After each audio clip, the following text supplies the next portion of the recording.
Welcome to Ticker Talk with hosts Max and Kate, podcasting from Treetown in Ann Arbor, Michigan. Ticker Talk shares the everyday success stories and science behind the heart rate-based functional aerobic fitness training practiced at CrossFit Treetown. Max and Kate explore the research, science, and practical experiences behind Ticker Training, a program developed by Max for just about everyone. Your grandma, your cousin who runs marathons, and you. In this series, we'll explore what exactly heart rate-based functional aerobic fitness is, how what you eat affects how you move and how you feel, what tools to use in tracking progress, and how to fit training into your everyday life. Join us and learn something new to make a healthier you. Pace yourself.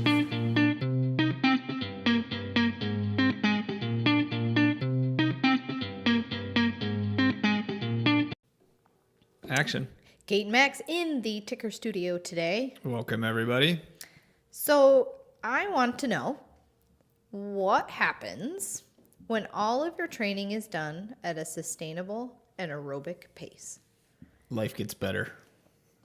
How? It's easier. Why? Well, I have so many questions about this. right? Your systems are just communicating easier. Your metabolic system is working more efficiently. Okay. Do you want to define what health means first? A little bit. I really wanted you to say that you feel healthier. Well, yeah. you when you are doing aerobic work like ticker training, Yeah. you feel healthier. Whoa. All right. Yeah. I want to talk about essentially when you slow down your training to be at a pace that you could continue forever, so to speak. And You mean a sustainable pace? A sustainable pace. Yeah, okay. And you feel good while you're doing it, and you feel good later. Yep. What does that look like in your health? What does health look like? Yeah, I don't know. We still haven't defined health. Yeah. So what is health? Yeah, I mean, I think everybody defines that a little bit different. But, you know, if you're considering living a joy-filled, happy life and managing stress in an appropriate manner where you're, you know, depending on your point in lifetime, if, you know, you're a 40-year-old with kids, you're handling them well and having fun with them and still being kind and nice to your wife or husband or significant other, and just everything that you are wanting out of life, you're working towards. So it sounds kind of like, unlike what some people would say, you know, that health equals abs, a ripped physique. Maybe. Being fit. And maybe it is. But what I hear more about what you're saying is health is more closely related to happiness. Yeah, it certainly is for me. Right. Right? You know, I don't think you have to look very far or talk to too many people that are in poor health and ask them how happy they are or what would make them happier. Right. Right? To find that they wish they felt better. Sure. Right? What does that mean? Well, that's a gradient for lots of different people, and you know, defining health is a difficult thing. It's a verb to me. It is. You know, when I ask you what does health look like, it's exactly that. It's life. Yeah, and being able to move through life easily with a smile on your face. You know, is health just defined as without disease? It's almost something that you can't describe. It's a feeling, like happiness. Sure. You know, being able to do whatever you want, whenever you want to do it, take out all the other stress. Sure. Responsibilities that you have to do instead, which kind of brings into... It's kind of it's a difficult thing to put a measuring parameter on. Sure. Right? We measure it a little bit, we feel, with our ticker. You know, if your maximum aerobic function is 180 beats minus your age, generally you probably feel pretty good and you probably have pretty good lifestyle, relatively happy, and you know, life comes at you and life stress comes at you and you handle it. So we keep saying things about life stress and health stress and fitness stress. Right, because life is, you know, your body's in a constant state of looking for homeostasis, which is health, perfect health. However you want to define Sure. that, right? Where your body it's in a constant battle to return to what would be perceived as perfect health. Right. Right. And we don't have to tell our body what that means. It knows it innately. Sure. And it's different for everyone. Sure. Depending on what they've done to themselves in their life, right? Or how hard they're working to get back to homeostasis. Or what else, how they choose to live. Sure. So with that being said, I had a friend that when he got married, his wife, as a wedding gift, had this plaque made. And in Latin, it said, fat and happy. And for them, it was like taking apart the health part of it, that, you don't have, you're just going to be, you can't be, I'm looking at like fat and happy, that you give up on everything else and who cares about your fitness. Got it. To reach that happiness. But here we are saying that, ultimate happiness means you're not really worrying about your health.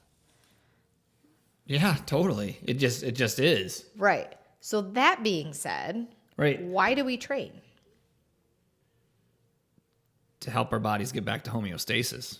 Right. But training is stressful. Sure. Well, you also have to apply the appropriate amount of stress to adapt. Sure. To help get back to homeostasis. Right. Now, maybe you wouldn't have to train if you lived a life like we were meant to live, which wasn't a lot of sitting, which wasn't processed food, right? Which wasn't a lot of blue light from our phones, right? Right. So if we take away all of those things and move back to, I don't know if caveman times are a little too far back, but if you get down to the basic human function of what a person is meant to do, right. doing podcasts at 11:30 in the morning, isn't necessarily something that we were put on this earth to perform. Right. Right. So we've got to have some other little hacks to be able to help our bodies move lymph, keep our heart strong, and sure.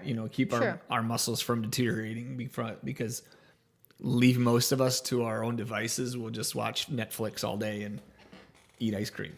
I mean, if I think about it, so many people come into our gym, and some of the more common, I'm going to call them mobility issues, come from sitting in that closed position, sure. Typing, sitting, everything else.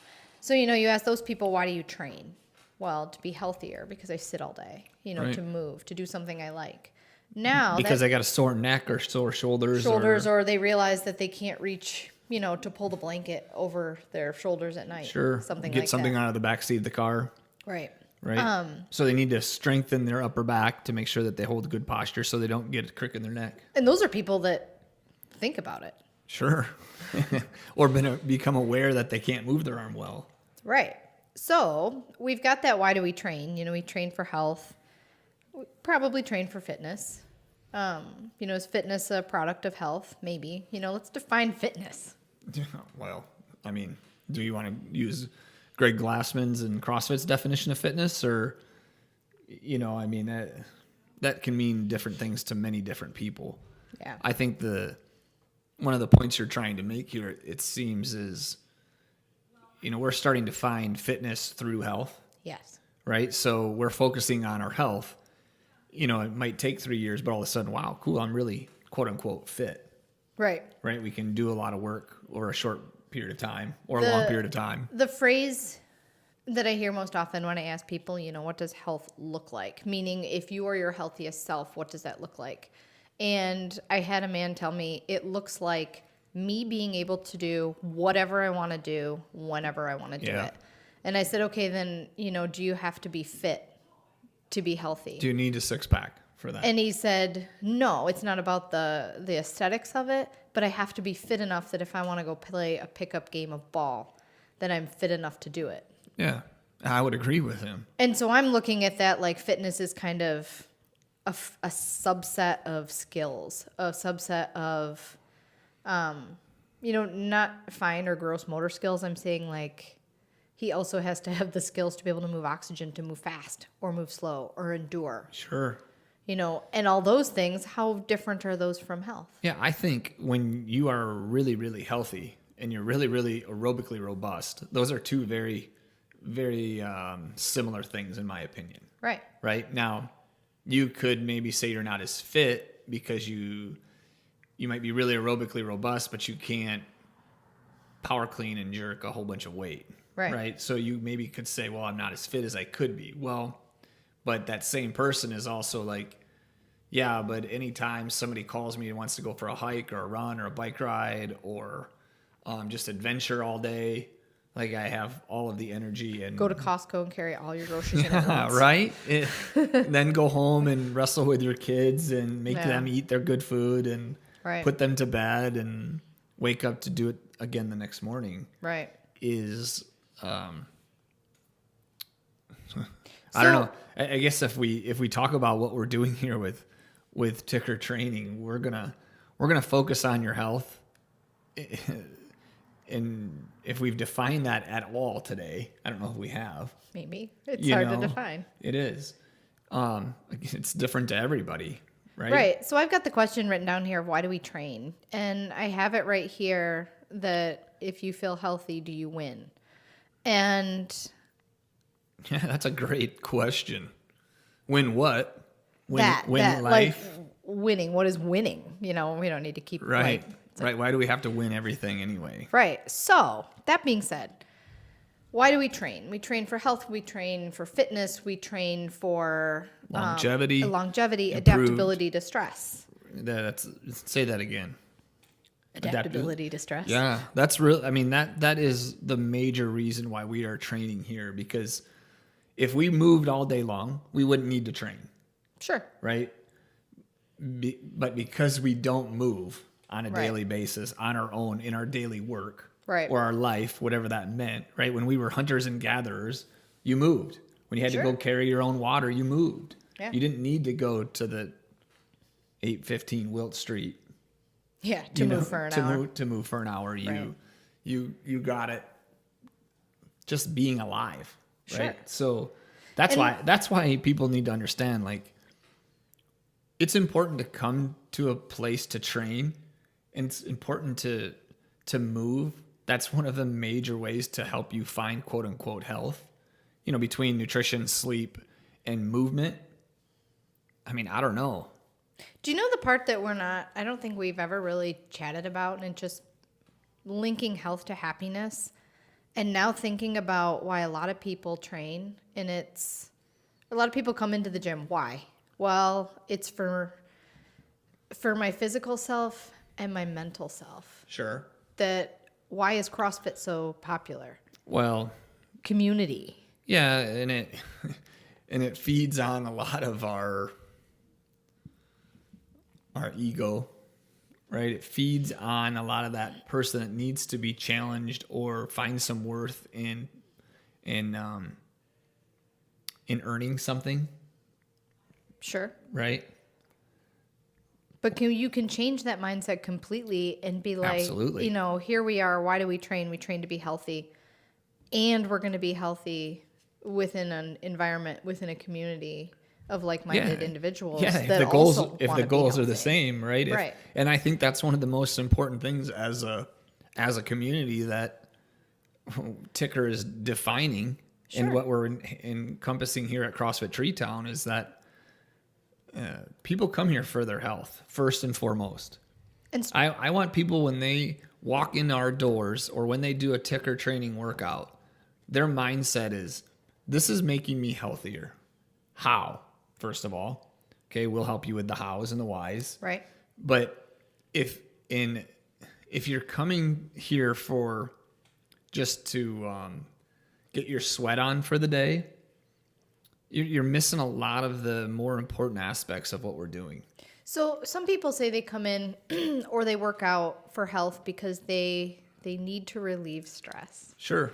Which is an interesting statement in itself. So you want it may be just the mental break.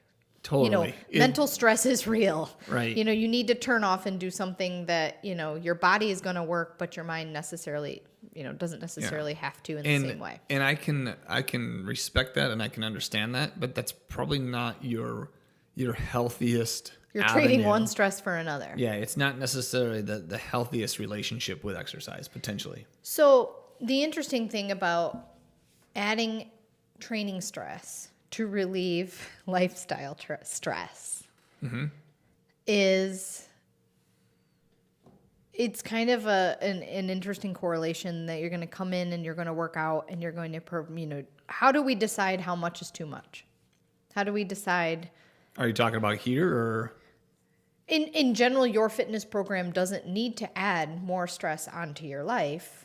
No, it needs to apply the perfect amount of stress that you can adapt to, that you're set up in your life to adapt to. Sure, because that leads to health. Without a bunch of other hacking into it with, massage or supplementation or, compression boots or a sauna or...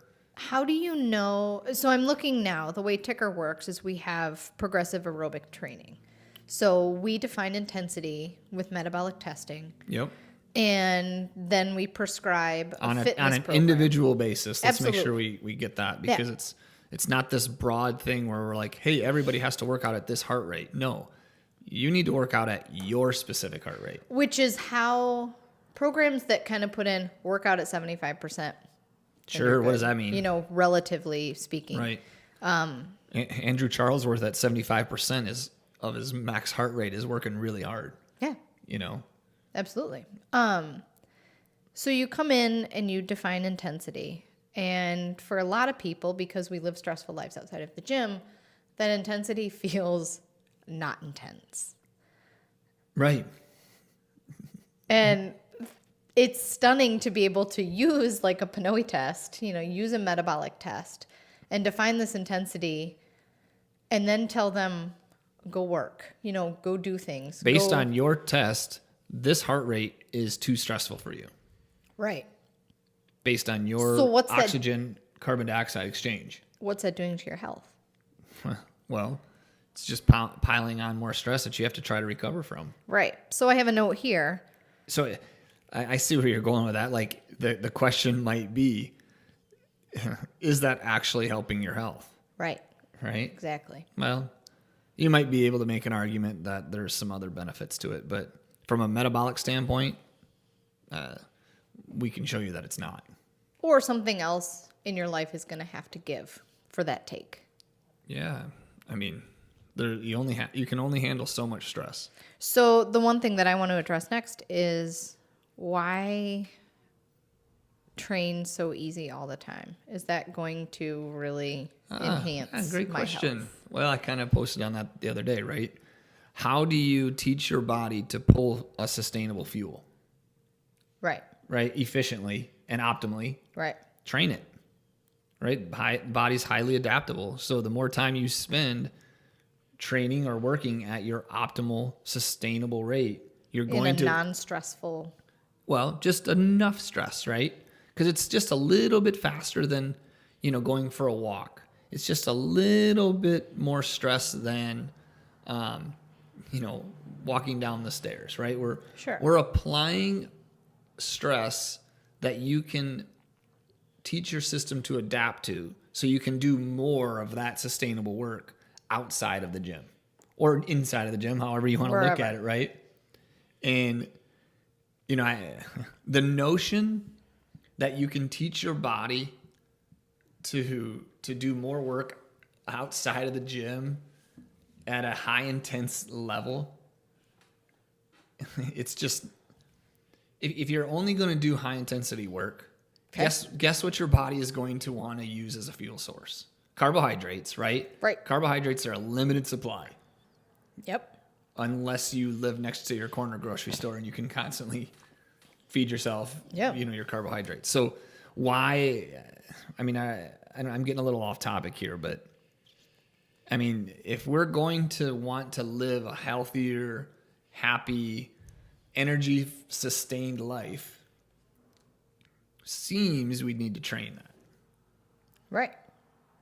Right? Because we see the biggest change in people's RERs with people that make some lifestyle changes and training changes. That's when you see the major metabolic system shifts. It's as if health and lifestyle and training are all related.